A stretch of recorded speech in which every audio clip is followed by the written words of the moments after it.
Hello everyone, नमस्कार। मैं गीता पांडे आपका अपने चैनल स्पिरिचुअल जर्नी 11 में स्वागत करती हूँ। किसी ने कमेंट किया था कि रियूनियन के बारे में वीडियो बनाने के लिए। मैं सभी ट्विन सोल और डिवाइन सोल का बहुत बहुत स्वागत करती हूँ। आज हम ये जानेंगे ट्विन सोल का परमानेंट रियूनियन किस स्टेज पर होता है। तो यहाँ से हम सेपरेशन पीरियड को अच्छे से जानेंगे और तब हम रियूनियन की स्टेज को समझ पाएंगे। देखिए, जितनी भी ट्विन सोल हैं, सबसे बड़ी मुश्किल इनकी सेपरेशन पीरियड की है। बहुत ही दुख और दर्द में रहते हैं। एक बार तो इन्हें ऐसा अनुभव मिला, डिवाइन लव का एक्सपीरियंस किया, जो जन्मों से उसे फील करते हैं। जन्मों से ट्विन सोल को इसी फीलिंग की खोज होती है, क्योंकि ये जन्मों जन्मों के साथी होते हैं। कई जन्म एक साथ एक छत के नीचे जी चुके होते हैं। अब जब इस जन्म में मिलाया ईश्वर ने इन्हें, तो फिर से दूर कर दिया। तो ये सेपरेशन क्यों होता है? सेपरेशन के पहले की कुछ अवस्था को हम डिस्कस करते हैं। तो जब दो ट्विन फ्लेम मिलते हैं तो एक डिवाइन लव का एक्सपीरियंस फील करते हैं। ऐसा दोनों ट्विन सोल को लगता है जैसे वो कंप्लीट हो गए हैं। किसी का बबल फेस कुछ लंबा भी चलता है, किसी का बबल फेस बहुत शॉर्ट भी होता है। बबल फेस यानी कि वह अनुभूति जो किसी भी व्यक्ति से जीवन में कहीं भी कभी नहीं मिली होती। एक शुद्ध प्रेम, इसे हम बबल फेस कहेंगे। इतना डिवाइन लव का एक्सपीरियंस होना, इतना कंप्लीशन की दोनों काउंटर पार्ट इस अनुभव को भूल नहीं पाता। लेकिन इसके बाद ट्विन फ्लेम हमेशा एक दूसरे को ट्रिगर देते हैं।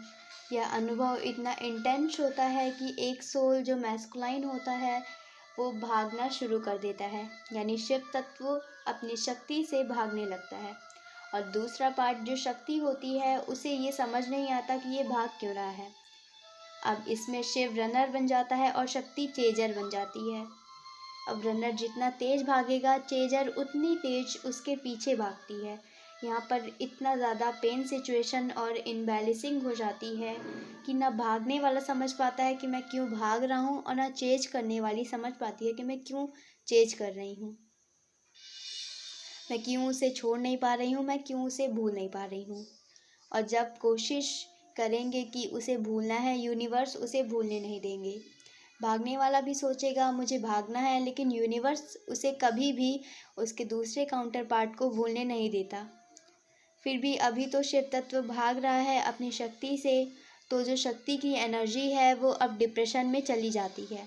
वो बहुत ज़्यादा पेन को फील करती है। उसके अंदर के जो डीप लेवल के जो इमोशनल वुंड्स हैं वो सरफेस होना शुरू हो जाते हैं। ये सेपरेशन पीरियड बहुत ज़्यादा पेनफुल होता है। ये क्यों होता है? क्योंकि आप डिवाइन फेमिनाइन या डिवाइन मैस्कुलाइन हैं, लेकिन जब आप चेंज कर रहे हैं तो आपकी वो बैलेंसिंग स्टेज नहीं है। यानी कि जो दिव्य एनर्जी, जो दिव्य ऊर्जाएं हैं, हमारी जो शक्ति है वो हम भूल चुके हैं। हमारे अंदर बहुत डीप लेवल के ब्लॉकेज दबे पड़े हैं।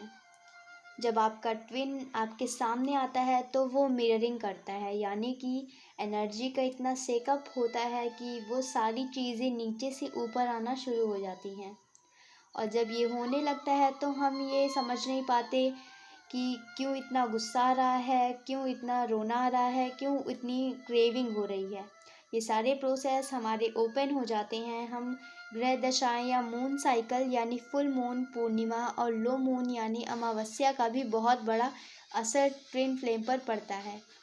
किसी की भी छोटी से छोटी बात भी हमें ट्रिगर कर देती है, परेशान कर देती है। जो हमारे अंदर ईगो होता है वो भी उभर कर बाहर आता है, क्योंकि ये तभी सरफेस होते हैं जब इनकी क्रालिजिंग करनी है।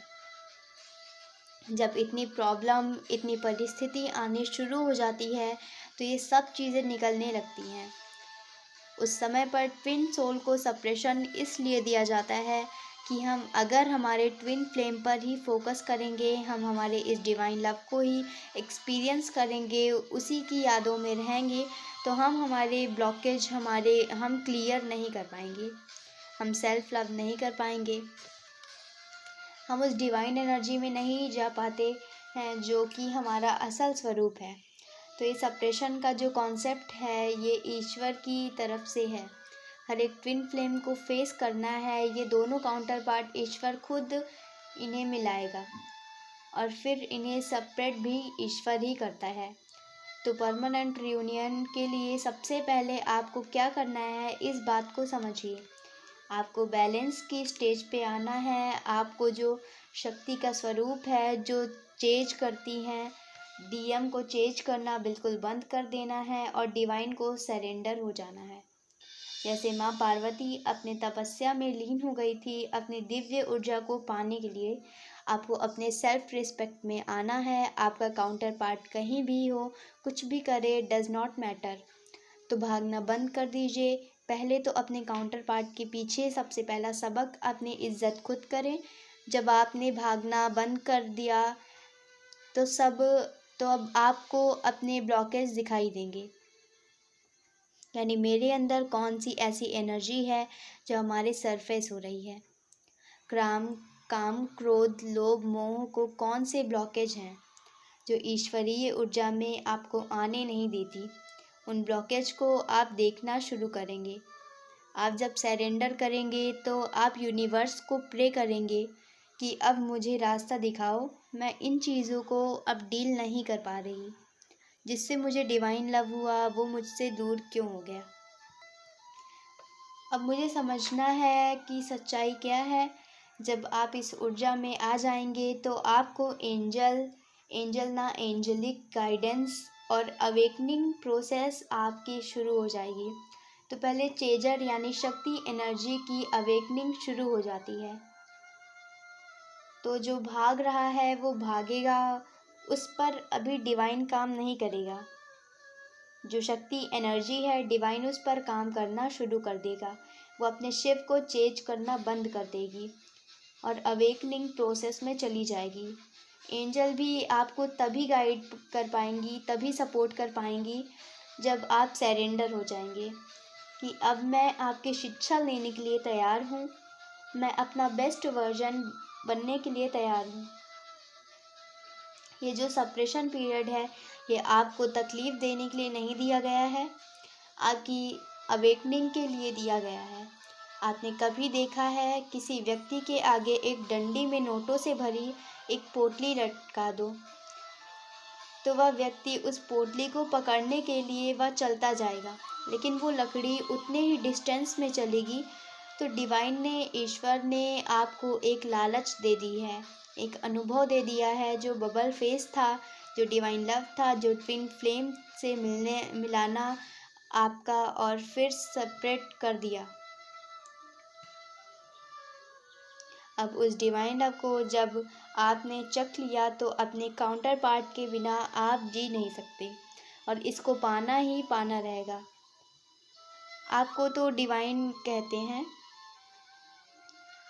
कि अपने काउंटर पार्ट को पाने के लिए आपको शक्ति स्वरूप में आना पड़ेगा, इनर वर्क करना पड़ेगा, अपने कर्मों को शुद्ध और क्लीनिंग करना पड़ेगा, इस डिवाइन लव में आना पड़ेगा। आई होप मेरी वीडियो से आप लोगों को हेल्प हुई हो, तो लाइक, कमेंट एंड सब्सक्राइब करें। Thank you my soul family.